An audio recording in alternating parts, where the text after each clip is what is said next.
Good evening, everybody. Hello, hello. Welcome to another episode of Critique Corner with me, Daniel Parker. And me, DB Fastbinder. And it's good to be back after a short break. Yes, indeed. If you are returning, welcome back.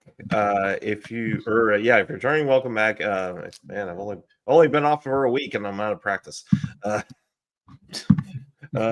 If you're returning, welcome back. If you're new, what we do is we critique stuff.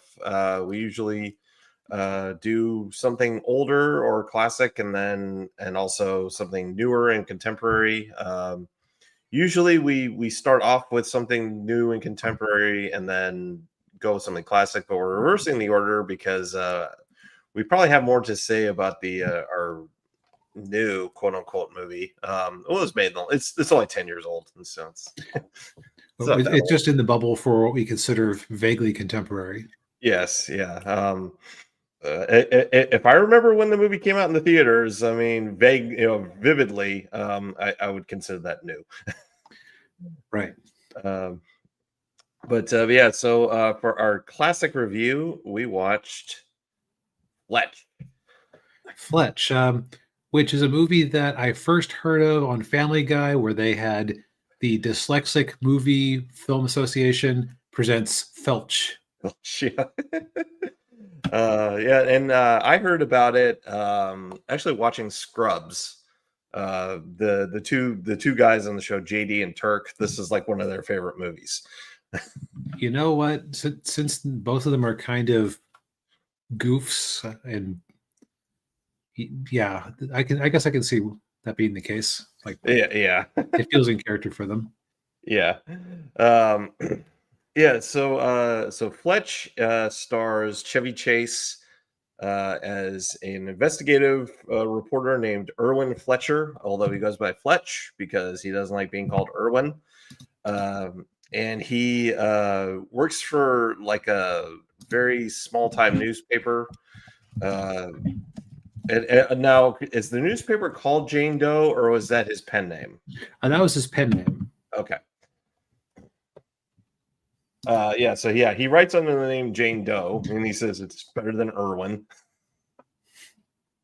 And the movie starts off where he's working undercover at this very rundown beach, trying to uncover a drug smuggling ring down there. And of course, he's trying to do his best to look like a drug addict, but I don't think he pulled it off well at all. Now, I mean, even when he's Fletch, Chevy Chase can only play himself, really. Yeah. He looked like a typical. Actually, he kind of looked like a typical person you'd see in L.A. or yeah. Um, but as he's down on this beach, he gets approached by this young rich guy named Alan Stanwyck, who's played by Tim Matheson. Most people remember him from Animal House. He was Otter, the ladies' man. And my favorite character from that movie. Yeah. DB's favorite character. Yeah. And he goes to Fletch because he thinks Fletch is just some drug addict, and he's needs the money. So he's comes to him with a proposal that he wants Fletch to murder him. Because he tells him that he's dying of cancer, and his life insurance, he can't, he doesn't want to go through the cancer treatments and all that, slowly dying from it. And of course, he can't end himself because he has a life insurance policy, which prevents that from, it doesn't pay off if you decide to collect early. Right, exactly. Yeah. And so he comes with this scheme to murder him. So he has this whole scheme of how they're going to do it and everything.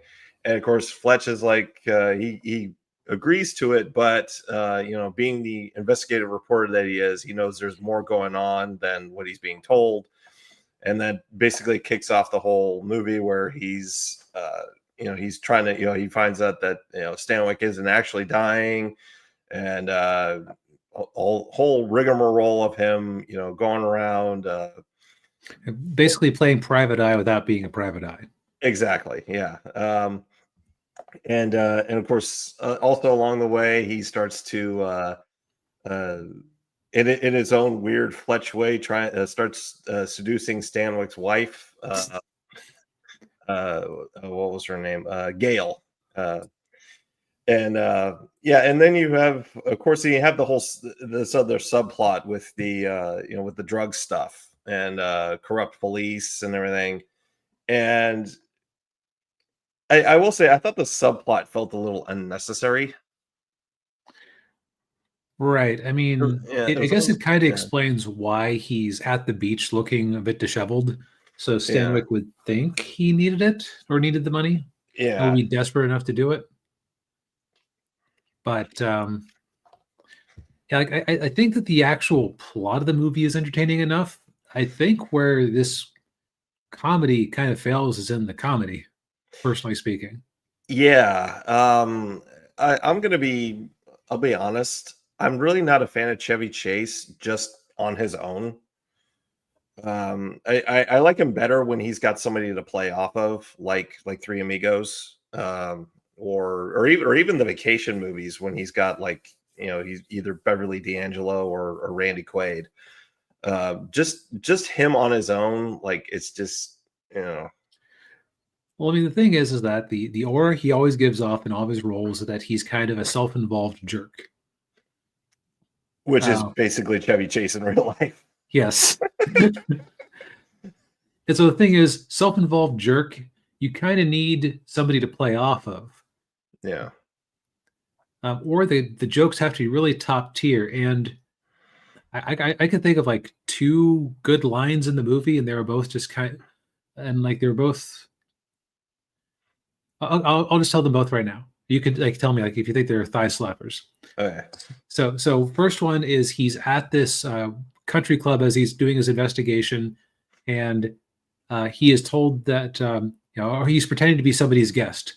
Well, can I get you anything? I'll put it on the so and so's tab. Really? Okay. So take a beer and a steak sandwich and a steak sandwich. That one got me. Yeah. The other one is when he's busy seducing the guy's wife, and she finds out about the whole scheme.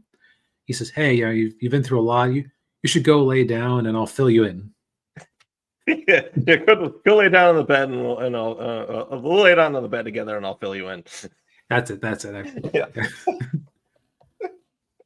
And both of the lines were just kind of nice, subtle. You had to think about them a little bit. Yeah. Which really isn't the comedy in the rest of the movie.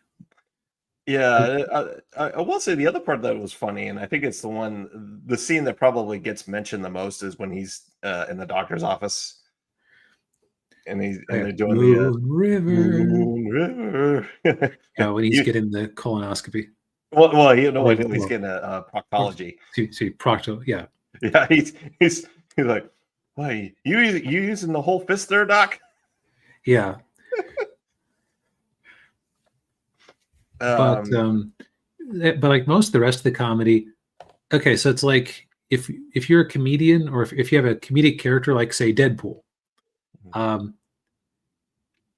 you kind of, but you're also trying to do a semi-serious investigation movie. You kind of need the jokes that the character is telling not to undermine your objective. He keeps quipping in situations where it's if anybody was actually paying attention, you just gave away that you're clearly not Dr. Rosenstein. Yeah. Or when he's in the coroner, the coroner's office, and they're doing taking all the organs out, and then he passes out, and then he's walking by the doctor, and he's got the paper bag, and he blows it up and pops it. Right, making them drop some of the organs, and it's so I firmly stand to what Chuck, I call it the Bugs Bunny rule, because it's how Chuck Jones did the Bugs Bunny cartoons. Yeah. your comedic character that the audience is supposed to sympathize with. They should never be the one to escalate things, and like it should always be like proportional. So, you know, Yeah. is it the doctor's fault that you came in dressed as a doctor and he asked you for help with the cadaver, and you had to go along with it because of your mission? No, not really. Like that's kind of like the rules of the road. Now, if Yeah. he'd like intentionally wronged him somehow, like oh, I don't know, like I can't even think of it, but of a line off the top of my head. But you get what I'm saying. It's just like Yeah. like it's never proportional. I wonder if part of that is just like the comedic stylings of a guy who, by all accounts, is very hard to work with. Hmm. Like, because it occurs to me if you're kind of self important like that, your comedic stylings and premises are probably going to be reflecting of that. Yeah. Yeah, and it's and if you don't if you don't really don't know this, yeah, Chevy Chase has a history of being difficult to work with. I mean, I think he was only on SNL for a year. Yeah, Um I think he in got kicked off of Scrubs, or not Scrubs. What was it? Community. Community. That's it. Yeah. And well, and I'll give you another example. Like when they made Three Amigos, Steve Martin and Martin Short formed a lifelong friendship when they made that movie. That's true. And Chevy Chase is like over here, you know. So, Hmm. Two friendly people made friends, and you did not. yeah. Um, but like I think just as far as the other thing that struck me as funny. Now, this movie was released about 6 months after Beverly Hills Cop, which isn't really enough time for one to like super influence the other. Yeah. Although then again, you do have things like Ants coming out before Bug's Life, even though Ants was the knockoff. So Right. if you know about Yeah. behind the scenes rumblings, but like, this almost feels like Chevy Chase going, "Well, I want my own Beverly Hills Cop. Get the same guy who did the soundtrack for that one. Yeah. Get me the guy who's going to direct The Golden Child in a year, uh, Yeah. Michael Ritchie." Yeah. Uh, Yeah, yeah, I mean, yeah, we talked about that when we were watching. We're like, oh, the similarities with Beverly Hills Cop. Although I think, if I remember the history of that movie, I think it started out as a Stallone movie. hmm. I think that's yeah. There's some weird like history with it where it was like a Stallone movie, and then and then it like the script that they did for that ended up turning into Cobra, the movie that he did, the cop movie. Yeah, I can't remember what it was. It's something odd like that. But yeah, yeah, you wonder if maybe it was like one of those blacklisted scripts that got written and was floating around Hollywood for a while, and then then they finally made it, and you know, and then probably did like either they took that script and then like split it with like Beverly Hills Cop and Fletch, or I don't know. I don't. I'm Yeah, just spitballing here. it's very similar. These Yeah. are based on a series of novels starring the Fletch character. Ah, okay. The other thing is that this cover is mildly misleading Yeah. because it looks like he's going to be in the series of disguises.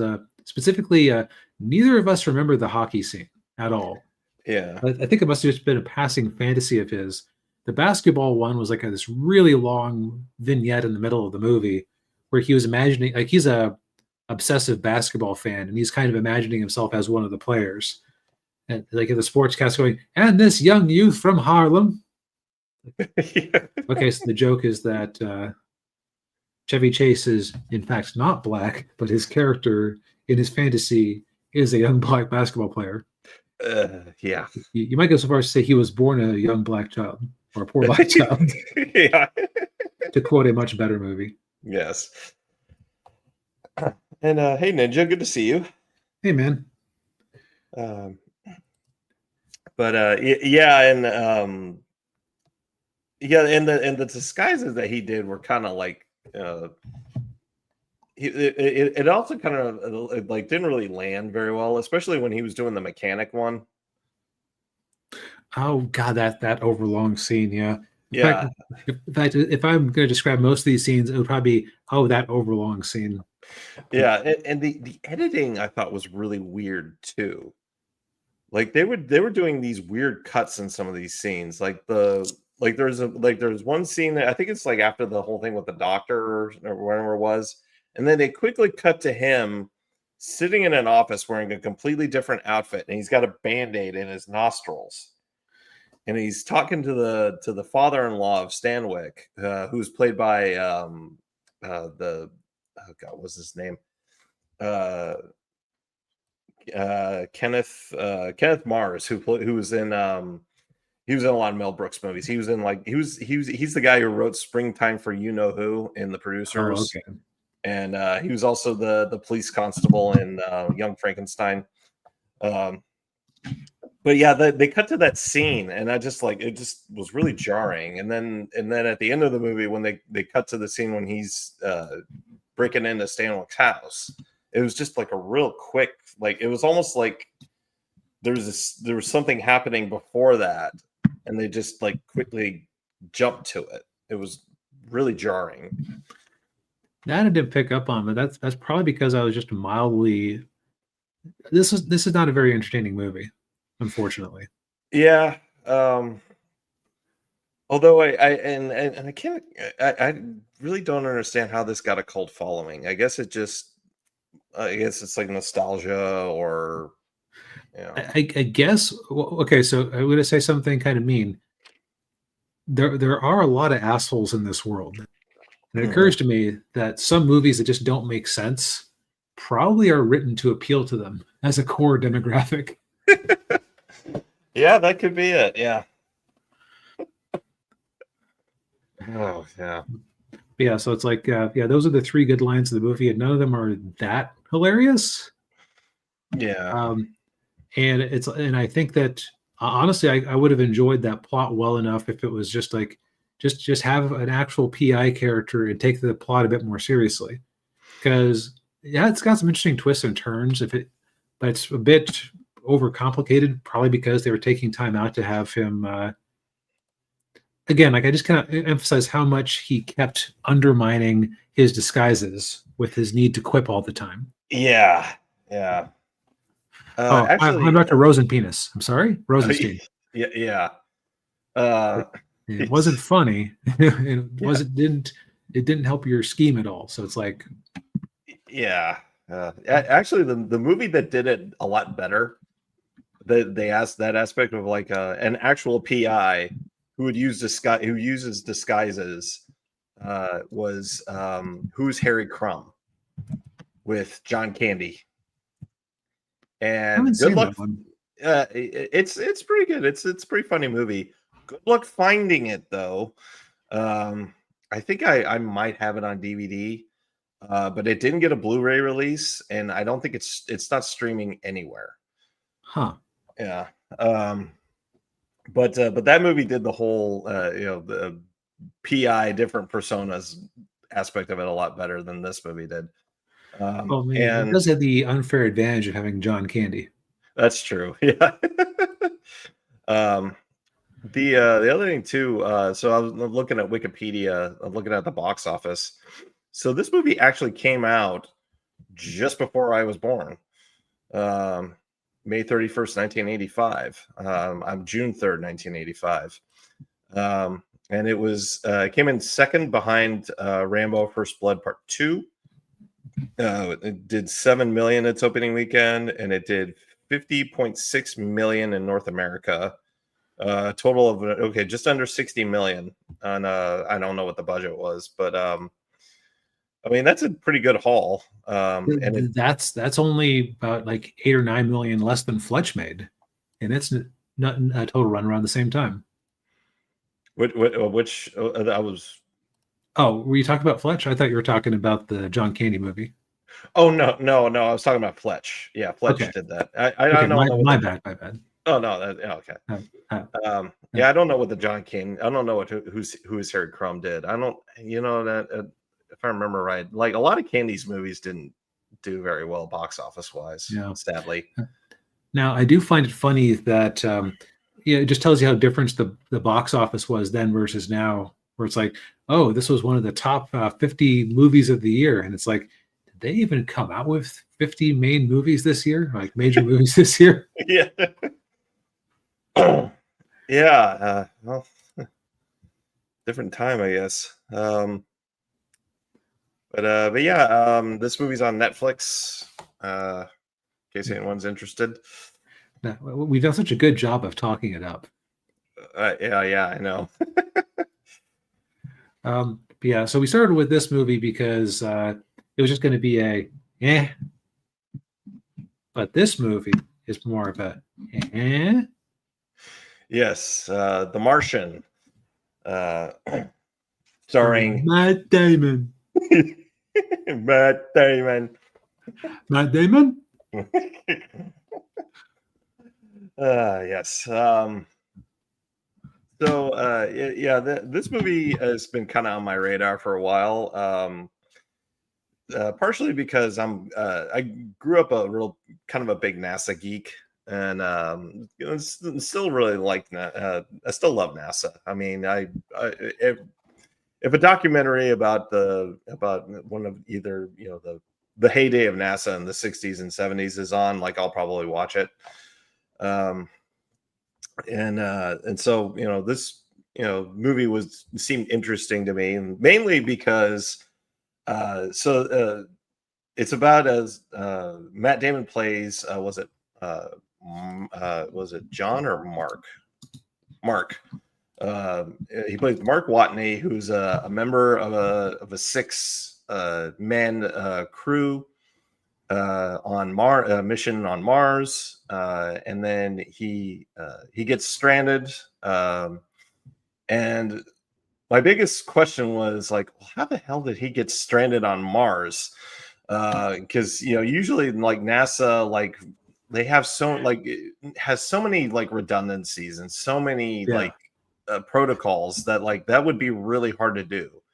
But the question gets answered in the first 2 minutes. Yeah, I think there's even an old Far Side comic strip where it's like you have a guy in a spacesuit on the moon with like a inflatable beach ball or something, and it's just like, and such and such discovered that the crew meant they were leaving at 12 o'clock or something like that. Yeah. But so you got this nice Castaway or Robinson Crusoe, if you prefer, situation where Matt Damon has to try to figure out how to survive on Mars long enough for either resupply or rescue to arrive. Which, just so you know, like the reason we haven't landed on Mars yet is that it's like a 2-year one-way trip, depending on where the relative positions of Earth and Mars when it's launch time. Yeah, and that's a long time to be for people to be in space in zero gravity, which is why in the movie they have the ship, the middle part of it being rotating around, which is obviously the area that's supposed to simulate gravity. And it's also just like, I mean, a lot of things could go wrong in that time period, and if something goes, it's a bit like with Apollo 13. If something goes wrong, they're on their own. Yep. Now, so while he's stuck up there, so you kind of have two movies going on. One is the Matt Damon show, and the other one is the Trying to Rescue Matt Damon show. Yeah, and the trying to rescue Matt Damon show was the least interesting part of the movie. No, because Matt Damon is up there trying to figure out how to grow potatoes with what he has on hand, because they just happened to have some whole potatoes they had ready to go for Thanksgiving up there on Mars. It's so he was able to cut them into pieces and plant them in some soil he made out of waste products and yeah. Yeah, and then back on Earth you have like all the office politics with like the NASA people trying to come up with all the different ways to either, as DB said, either send supplies for him to survive long enough, because the next mission to Mars isn't for another 4 years. And so, and that's the whole thing too, is that he only has enough food for a year, maybe, for 300 days, maybe 400 if he rationed, because the amount of food that was in there was supposed to be for 6 people. Right. Which is why his little potato garden was so vital to his efforts. Right. Yeah. And so like and then once they find out that he's still alive. All right. That's right. That's the first hurdle. He has no way of communicating back home. Right. Yeah. And so he goes to the Pathfinder that's still on Mars from the late 90s. Yep. He has to dig up the Pathfinder and use a 90s camera in the year 2030, whatever. Yeah. To try to figure things out. Yeah. And of course, then the other part of it was they're like, "Oh, well, did you tell the crew that I'm still alive?" And they're like, "No, we haven't told them yet." Right. Because, I thought it made enough sense because it's kind of a one-way slingshot trip. And so if you tell the crew while they're like on a unidirectional trip, it's not like they can turn the ship around and go get him. Right. So it's like a real question of how you can't is it fair to tell them if they can't do anything to try to help? Right. Yeah. And of course, one of the members of the NASA crew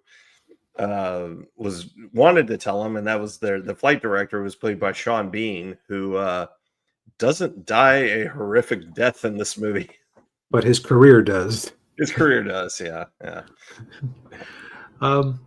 Let's talk about the cast and okay. Also, first off, this movie is directed by Ridley Scott, yes, who has a very storied but also kind of an uneven career. Yeah, I will say this movie was definitely probably the best of his more recent movies. Because I think Prometheus came out like 2 or 3 years before this movie. Well, you subjected yourself to Gladiator 2. That was him too, right? Yeah, he did Gladiator 2, which was terrible. He also had more recently the Napoleon movie, which bombed. Oh, right. And he also had he made his money because Apple gave him a big upfront check for permanent rights to it. So right, yeah. Yeah, Ninja Ridley Scott hiss. But yeah, he directed it, and then you had of course, like we said, Matt Damon. You also had like the commander of the mission that he was on was Jessica Chastain, who I will admit I'm not the biggest fan of hers. And only knowing that people dislike her and not knowing why. Yeah. All I can say is that she left no strong opinion on me one way or the other. That might be part of the problem. Yeah. She's really just kind of there. And interestingly enough, this is only the second movie I've seen with her in it. The other one was Interstellar. So the only 2 movies I've seen with her are space movies. So you're saying she's the type of person that directors subconsciously want to launch into space? Yes. And Matt Damon was also in Interstellar too, which is kind of interesting. Little synergy there. The cast is full of all sorts of comedic actors too. Yeah, you got like Michael Pena, who's one of the crew members. Kristen Wiig, Donald Glover, Jeff Daniels. Yeah, Jeff Daniels. Yeah, Jeff Daniels plays the director of NASA. Who most people remember him as was he? I can't remember which one. Was he Harrier Lloyd in Dumb and Dumber? Oh, either way, people remember him for having explosive diarrhea in one scene. Yes, and the Family Guy bit that we always talk about. There's no conflict in this movie. The said movie starred him and Bill Pullman. I mean, they are kind of the same person when you get that. They are, yeah. And well, you also had other members of the crew. You had like Sebastian Stan, who's of course Bucky Barnes in the MCU, and Kate Mara was another one of the crew. She played Sue Storm in the in Fan Four Stick. Oh, and you had Benedict Wong, who of course was Long. yeah. Now I know. I thought I kept recognizing him, but I couldn't quite place it. It's been too long Yeah. since I've seen Doctor Strange. Well, yeah, you had him, and then you also had I cannot pronounce this actor's name to save my life. Uh, Chiwetel Ejiofor. Chiwetel Ejiofor. Yeah, he played. That's my best guess. Yeah, he was also Doctor Strange. He played. Oh, He was Mordo. Mordo. Yeah. Okay. So yeah, so this is a strange cast. Like it doesn't have a lot of the dramatic heavyweights that you'd expect, though they mostly do a pretty good job. Yeah, yeah. So it's like you were saying before, the Matt Damon show is the best and most interesting part of the movie because it's just like it's a series of problem solving exercises. Yeah, yeah, and it's and I will say the movie has the Apollo 13 aspect of it, where you've got a lot of really smart people trying to solve a really big problem, and the margin of error between success and failure is razor thin. Right. There is no margin. Yeah, yeah. There's no margin. Yeah, and that's the part of it that I liked. Where they're trying to come up with all these different, trying to come up with different solutions in using things that only the things that they had on them. But yeah, but I think the movie does get the middle of the movie really got bogged down with all of the politics of everything and we're not talking like Democrat versus Republican. We're talking like office politics. Yeah, and the public relations stuff, and just like yeah, it's the other thing I'll say in this movie's detriment is 2015 is a very different year than 2025 in some ways.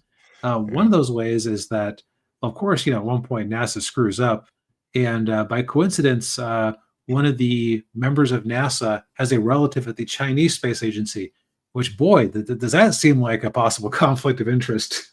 Yeah. Yeah. China saves the day. Which now that I think about it, I have a vague recollection of that being a controversial thing when this movie came out. And because I mean, yeah, and as DB pointed out, like mid to late 2010s, Hollywood was really kowtowing to China very hard. Right, like you had the Transformer movie set there. You had you had even in silly movies like what do you call it? Not Sharknado, the Meg. Even movies like the Meg, yeah. It was like a joint U.S. Chinese team to that underwater place where the Meg was. Yeah, and I actually kind of blame Warcraft for a lot of that because that movie did really well in China. And even though the studios probably only saw 20 cents on the dollar. Yeah. It let them pad out their gross and look better. Yes, yeah. And and another movie which came out the year after this one, the Independence Day sequel, they had one of the characters was played by some Chinese pop star. Yeah, but yeah, it was kind of an odd time. The Hollywood, of course, thankfully Hollywood's kind of moved away from a lot of that. I think they finally realized they weren't making any money, and then after COVID, China really cut down how many American movies they imported. Yeah. But yeah, they had that whole thing where where China had this. What was it? It was like it was a little like shell rocket thing that they could attach to. Right. They basically had to. They failed to get the extra supplies into space, and they didn't have enough time to prep another launch. And by the way, I will say that scene, it was actually like a plausible screw up, Yeah. like because they intentionally rushed things. And so then, Yeah. like, oh, the Chinese have a similar rocket they can use. Yeah. Yeah, and part of the reason the reason they had to rush that out was because the whatever the anti-chamber that Matt Damon used to go from out to the surface and back into the habitat blew open, and Right. he loses all of his potatoes. Right. At least all of his growing potato plants. Yeah. Yeah. So, yep. So if he does become desperate, Yeah.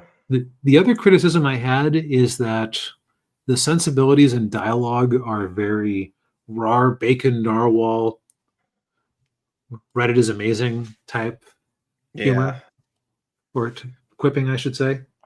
Well, so I looked it up. The movie was written by Drew Goddard, Hmm. who I believe he's an acolyte of Joss Whedon. So Okay. that might explain the dialogue choice. And there's also like little things like when they cut to Donald Glover's office, like he has a chalkboard covered in equations, and towards the bottom right of it, there's just like in all caps with an exclamation point, science. Yeah. Because if I had a board that had work I was taking care of at work, I would write InDesign! Exclamation point! Exclamation point! Yeah. Yeah. Right. All right. Right. Comic books. Yes, exactly. Yeah. Except of all of those, comic books is the one that you would actually like want to have the most enthusiasm about. Well, yeah. But, Yeah. but there's also like a weird scene where I was like, is this like proto woke politics here? Like where they like suddenly you have like the Donald Glover's characters show up and like just trying to talk about his solution, and like, at one point one of them clicks a pen on the side of Kristen Wiig's head. It's like, why did you do that? That isn't funny or called for. Like she didn't do anything to you. Yeah. It was pretty mean. She just expressed skepticism at sort of a weird plan. Yeah. Yeah. So Yeah. I don't know. Shrug. Yeah. Yeah. Yeah. Drinker. Don't know. Yeah, so because like the reason I jumped to proto woke is like, well, it's not funny. Is there like a racial thing going on here? Is that what I'm supposed to be seeing? Like, this is just weird for the sake of weird. I don't get it. Yeah. Well, Donald Glover's character struck me as perhaps being on the spectrum. That's true. Although I couldn't recall if it was him or if it was Mordo doing it. But Oh yeah, yeah. I can't remember. Yeah, which one was it? I can't remember. Oh, them there. yeah. The other, just real quick, another actor that I recognized in the movie. He only has like a couple of scenes. Is he was in? He's the assistant coach. He was like the equipment guy, and then he becomes the assistant coach on Ted Lasso. He pops in there. He's in there very briefly, and I remember looking at him. I'm like, wait a minute. Oh, it's that guy. I can't remember. They called him the Wunderkind in the show because he was like this, savant soccer guy. But yeah, I mean, I would say the acting performances were decent. And aside from the kind of cringy dialogue, I thought the rest of it was, decent enough. Like I thought, Matt Damon's character, I mean, he acts like how a trained astronaut like that would act if he was stranded on Mars. There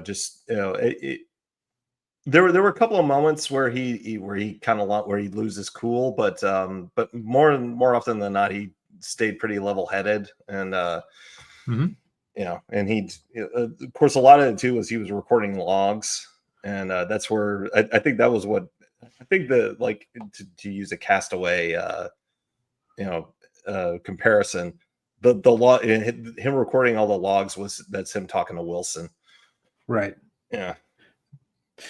There was one bit where he goes to this torturous description of how he is actually a space pirate at the moment Oh yeah, because that of was the yeah. weirdness of like NASA property versus international waters versus space law or whatever. Yeah. And now that I know that the writer was a Joss Whedonite, it's like, okay, it all tracks. Yeah, it's all to quote Ren from Ren and Stimpy, it's all so clear to me now. Yeah. But those are minor criticisms because I Mhm. mean the special effects are great. Like during a bunch of the windstorm scenes, the way they had the particle effects to show like the bits of Martian dust being blown around were, it, I thought that was really impressed by those. Yeah, I was too. Yeah. Yeah, man, amazing how far CGI has fallen in just 10 years. Yeah. Yeah, because like this movie is relatively seamless. Yeah. Good mix of practical sets and CGI and just attention to detail. Yeah. Yeah. And looking at the box office on the movie,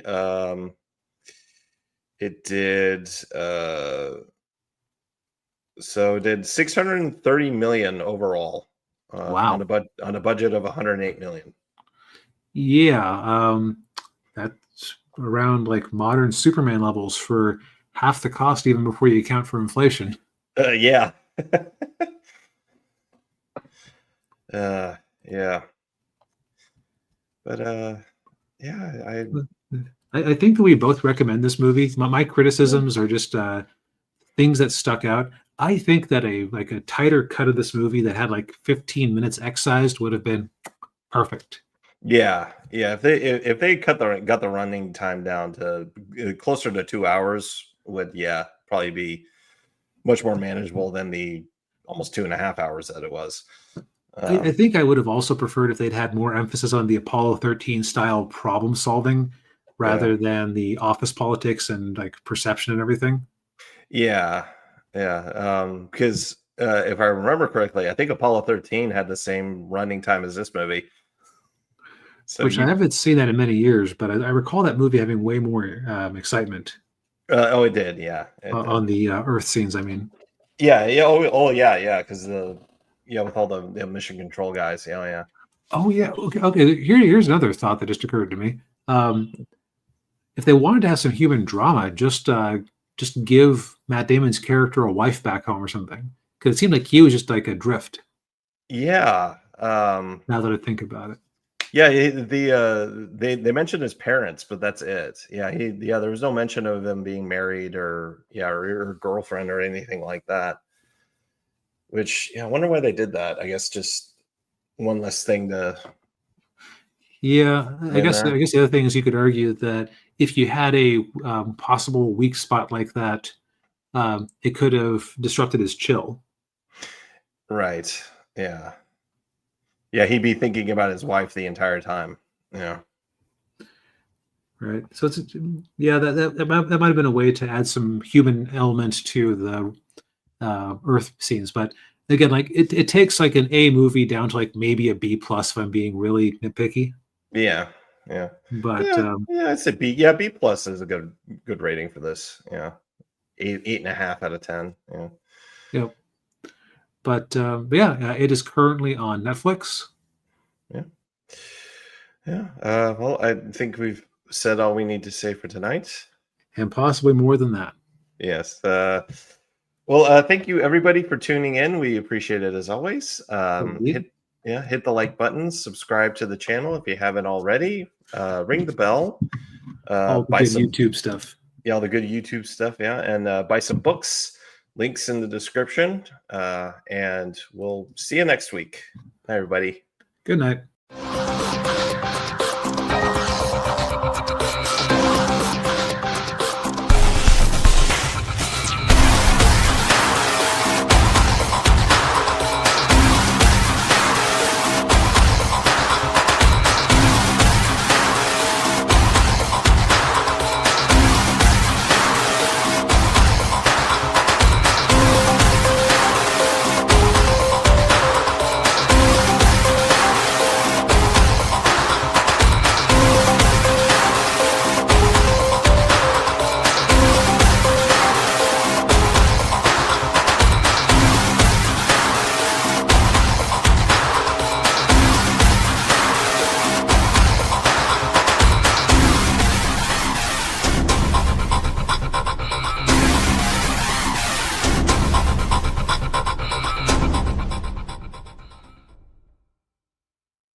All right.